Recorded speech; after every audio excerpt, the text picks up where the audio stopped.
The NBA playoffs are quickly approaching, and some of the excitement has already gotten underway with the play-in games. Once again, the best teams and the best players are getting ready to embark on another quest to the top, and I for one am incredibly excited to see how things play out this year. This year feels way more wide open than in years past, and there are plenty of teams that could realistically win a title, but no team comes without flaws, which brings us to the topic of today's video. Today we'll be going through every NBA title contender and identifying the one most glaring thing about each team that could hold them back from achieving their goals. Not every team is included in the playoffs in this video for obvious reasons, because if I'm being honest, I don't think every playoff team has a realistic chance to compete for a title. Before we start though, it turns out about 62% of you watching right now aren't even subscribed to the channel, so please, if you enjoy the content, consider hitting the subscribe button, as not only does it help out a ton, but also very much appreciated.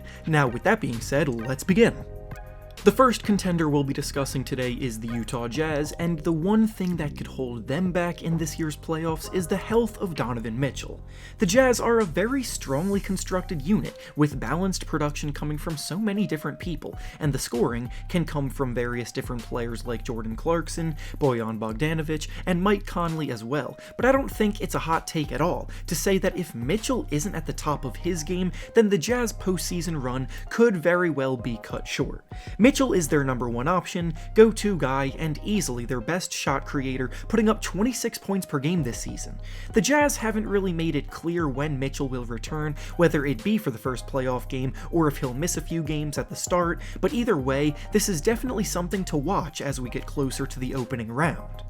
The next contender up is the Philadelphia 76ers, and the one thing that could hold them back in the playoffs this year is their lack of an elite isolation scorer. The 76ers are a dominant team built on their top two ranked defense, and offensively, Joel Embiid's MVP-esque production has been at the core of a lot of what they do. They have guys who fit the roles they play perfectly, with Ben Simmons being a top-tier playmaker, Tobias Harris being a strong secondary shot creator, and shooters like Seth Curry and Danny Green spacing the floor at a high level. But if there's one thing we know about the playoffs, it's that when the game slows down, in crunch time, life is a lot easier when you can just give the ball to your best player to create a shot off the dribble, and the Sixers don't necessarily have that. Tobias Harris has admittedly been pretty good in the crunch time games this season in those situations, but it's hard to say that he's that kind of go-to closer. And Joel Embiid is obviously also great in crunch time, but it's a lot tougher to operate from the post in these kind of situations. Obviously, Joel has found plenty of success beating double teams all season long, but we'll see if the playoffs prove to be any different. The next contender up is the Brooklyn Nets, and the one thing that could hold them back is their interior defense. The Nets basically have the exact opposite problem as the Sixers, as they have three absolute top-tier shot creators in Kevin Durant, James Harden, and Kyrie Irving, who can all go get their own shot down the stretch at an elite level, but they also struggle most protecting the paint in a conference where their two biggest threats are led by dominant paint players. The Sixers have Joel Embiid dominating down low, and the Bucks have Giannis, who plays in non-stop attack mode at the rim, and both of those players pose matchup nightmares for the Nets. Blake Griffin, even in his prime, wouldn't be a great matchup defensively for those guys, let alone the state that he's in now. DeAndre Jordan is well beyond his best days and has even found himself out of the rotation at times, and Nicholas Claxton is incredibly young and inexperienced, despite showing promise as a defender. They're seen by most as the favorites because of their firepower, but this weakness will prevent things from being as easy as they think it could be. The next contender up is the Phoenix Suns, and the thing that could hold them back in the playoffs this year is their inexperience. Yes, Chris Paul came to town to address this exactly in hopes that it would elevate the team to get them to this point, and so far that move has been nothing short of brilliant, but the fact still remains that this Suns team is very young around Paul, and this is the first taste of playoff action for most of their main contributors. This is Devin Booker's first playoff appearance, it's DeAndre Ayton's LeBron's first time as well, and it's also Mikal Bridges' first time, and in the playoffs, historically, experience wins out. They definitely have the talent, because they wouldn't be a top 2 seed in the West if they didn't, but they're unfortunately playing the defending champion Lakers in the first round, which is as tough of a matchup as it gets. The next contender we'll be discussing is the Denver Nuggets, and the thing that could hold them back is obviously the fact that they will be without Jamal Murray for this playoff run. Murray exploded in the playoffs last year as the team made a run to the conference finals, and his absence is going to be very difficult to overcome. Yes, the Nuggets have still been playing pretty well since his injury, and players like Michael Porter Jr. have stepped up in a big way to fill that void and help out Nikola Jokic, but ultimately they lost their primary shot creator and closer, and that's a pretty tough pill to swallow, especially in the postseason.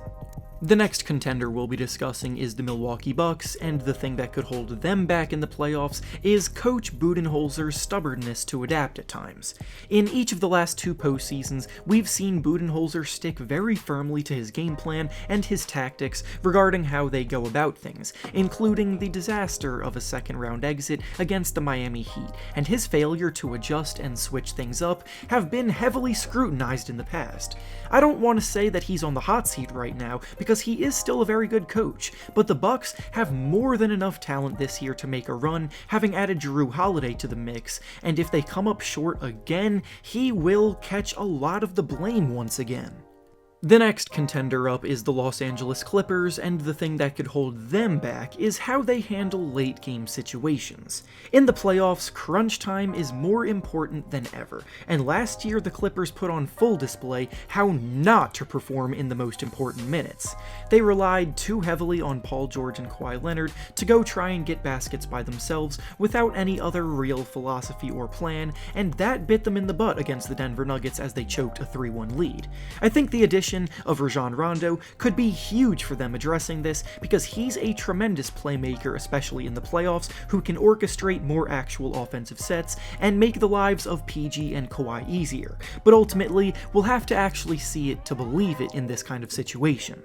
The next contender we'll be discussing is the defending champion Los Angeles Lakers, and what could hold them back is the fact that LeBron James is not fully healthy right now. The Lakers squeaked by the play-in game to get the 7th seed, and now their biggest concern is still definitely the health of LeBron James. Despite coming up huge for them by hitting the dagger against the Warriors, he didn't really look like he was at 100% last night, and against better competition as the playoffs progress, that will be something that needs to be monitored. The Lakers will go as far as LeBron, along with Anthony Davis, takes them, because the supporting cast this season doesn't seem to be as effective as last year's was, and there are so many question marks with the rest of that roster. And finally, the last contender we'll be discussing today is the Miami Heat, and the thing that could hold them back is the fact that this isn't the bubble anymore. Fair or not, all year long people have questioned the legitimacy of the Heat's run to the finals last season because of the circumstances.